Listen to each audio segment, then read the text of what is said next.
Yesu ashimwe bene data, muraho neza, nongeye kubahereza ikaze mu mwanya w'ijambo ry'Imana.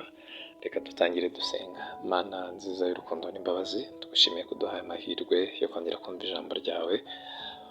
Emerera uyu mwanya wende, utwemerere mwuka wawe wera yende ku byawe, aduhishurire ibyo bwiru bwabyo, ndetse natubashishe kubigenderamo nk'uko ijambo ryawe ridutumweho.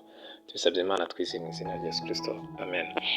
Uyu ni umunsi wa kabiri w'icyumweru, turimo turaganira ijambo ry'Imana rifite intego yo kuba muri Kristo Yesu. Turi kwifashisha ijambo riri mu rwandiko rwa kabiri mu rwandiko Pawulo yandikiye Abakolosayi ibice 2 umurongo wa 6 kugeza ku wa 7.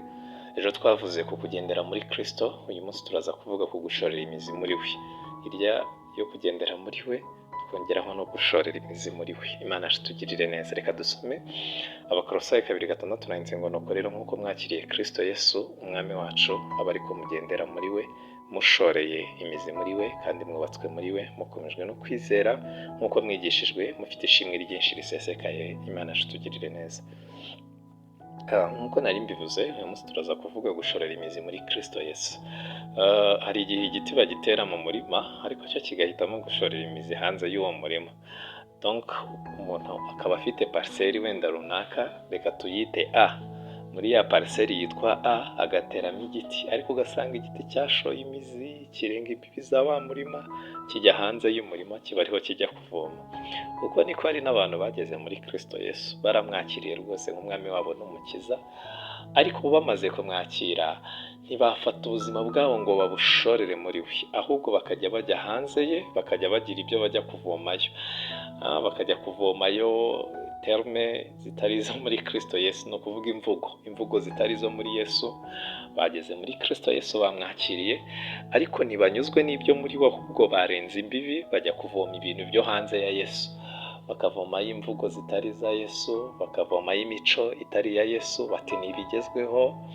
Abandi bakavomayo imyizerere itari ya Kristo. Pawulo hari aho yahuguye abitorera, arababwira ngo ntimugakurikize imigani ngo bene iyo migani nyine y'isi, kuko nta kizima yigisha. Ugasanga abantu bafite ibitekerezo bya mifu, imyumvire itariyo y'abantu b'isi niyo bubakiyeho ubuzima, niyo bagenderaho, imyumvire itarimo kwera kw'Imana.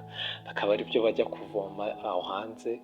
Abantu bakajya kuvoma hanze imyambarire itari ya Kristo, bakaza bakayeza, bagashaka kuba muri Kristo, bakashaka no kuzanamo ibyo bintu bitari ibya Kristo.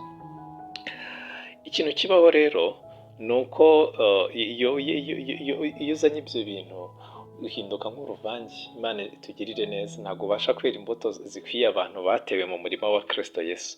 Mwami wacu arikwije, muri we hari ibihagije rwose. Washoreye muri we, amuvomamo ibikenewe byose ngo agire ubugingo buzima, agire n'ubuzima buzima. Imana yacu tugirire neza. Hari inyigisho nyinshi zateye muri iyi minsi, bati kugira ngo ubuzima bwawe bugende neza tukwiriye kugira gutya, ariko ugasanga izo nama batanga ni inama zitarimo kwera kw'Imana. Kugira ngo imibereho yawe igende neza, ngo ukwiriye kugira gutya, kugira ngo ubwo kububatse, kugira ngo uwo mubana bigende neza, ukwiriye kugira gutya. Ubwo abari muri fiançailles, kugira ngo umufiance wawe atagucika, ukwiriye kugira gutya. Ariko ugasanga ni inyigisho mbi, ni inyigisho zitari zo muri Kristo Yesu, ni inyigisho ziri hanze ya Yesu Kristo. Imana tugirire neza. Wirinde ikintu cyakujyana hanze ya Kristo, kuko nta cyiza kibayo. Ibivomwa hanze ya Kristo birumbye imbuto.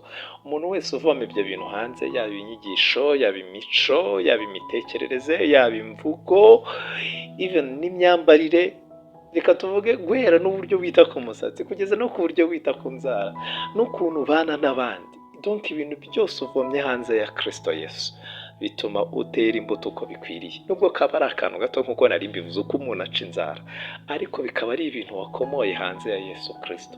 Ibirembo Satani yinjiriramo, bityo agatuma imbuto z'umwuka wera zirumba kuri wowe. Imana tugirire neza. Reka mbisubiremo.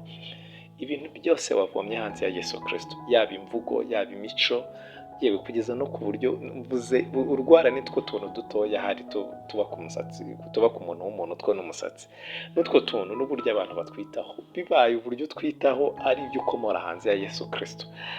ibyo bintu byaba irembo satani yinjiriramo kugira ngo imbuto zawe zirumbe. Wirinde ikintu icyo ari cyo cyose wavoma hanze ya Yesu Kristo, kandi si ukurumba kw'imbuto gusa, ibyo bintu bindi abantu bavoma hanze ya Yesu Kristo bituma n'ubwiza bw'Imana bubashiraho. Nk'uko igiti iyo kivoma amazi mabi arimo za side zitandukanye cyangwa se ibitari byiza, kiba igiti kitashishe kitameze neza, uko niko n'umuntu uvoma ibindi bintu biri hanze ya Yesu Kristo anamba, ntago akomeza kugira ubwiza bw'Imana, aba nk'igiti cy'inkokore. Imana itugirire neza kandi n'imbuto zikamushiraho. Weho rero wumvise rino jambo ry'Imana, uramenye ushorera imizi muri Kristo Yesu. Ijambo ry'Imana ryatubwiye ngo nuko rero nk'uko mwakiriye Kristo Yesu umwami wacu, aba ariko mugendera muri we mushoreye imizi muri we. Shorera muri we harimo amagambo meza y'ubugingo, harimo inama nziza zagufasha kugira ubuzima bwiza n'ubugingo bwiza, harimo inama nziza zatuma bizinesi yawe itera imbere kandi udakoresheje iby'amanyanga n'iby'ibyaha, harimo inama nziza zagufasha kugira urugo rwiza, harimo inama nziza wowe uri kwitegura kugira urugo, inama nziza zagufasha kugira fiyansaye nziza utarinze ujya kumva ziriya nama mbi za gipagani, harimo inama nziza zakubashisha kubana n'abandi. Umva, waba n'umuntu w'umusirimu ukurikije ijambo ry'Imana, akaba umusirimu mwiza ariko udafite ibintu by'ibyaha. Urakoze cyane, ugendere muri Kristo Yesu ushoreye imizi muri we. Yesu aduhane umugisha.